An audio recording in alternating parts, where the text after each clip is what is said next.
It has been 6 years since I ruined the life of the only man who ever truly loved me.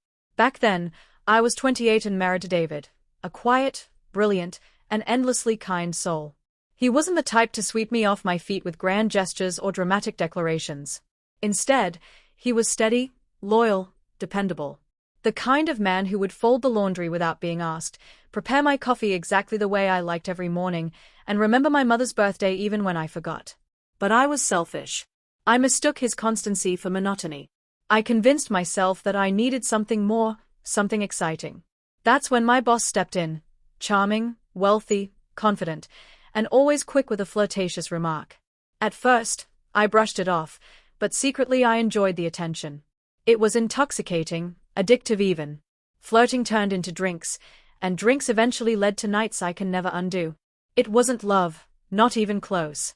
It was lust, vanity, and a desperate hunger to feel wanted.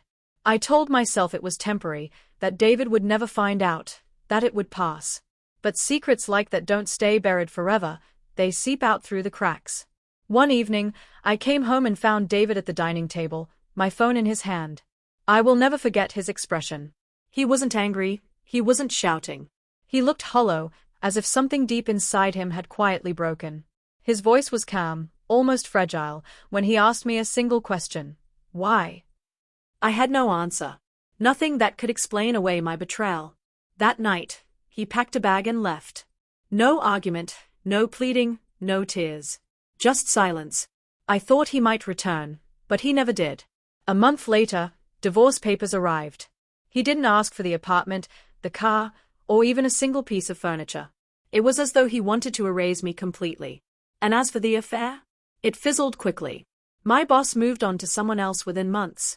To him, I had been nothing more than a fleeting thrill. I had destroyed my marriage, my life, and my happiness for absolutely nothing. The years crawled by. I moved to a new city, changed jobs, even tried therapy. But the guilt lingered. The shame lingered. And so did the memory of the man I had broken. Then, just last week, I saw him again. I was wandering through the aisles of a bookstore, lost in the fiction section, when I heard it, a laugh I could never mistake. Deep, warm, unmistakably David's. I turned, and there he was by the biographies, holding the hand of a little girl. She looked about 4, with his eyes. A woman soon joined them, graceful and kind-looking, resting her hand on his arm. He smiled at her in the exact way he used to smile at me.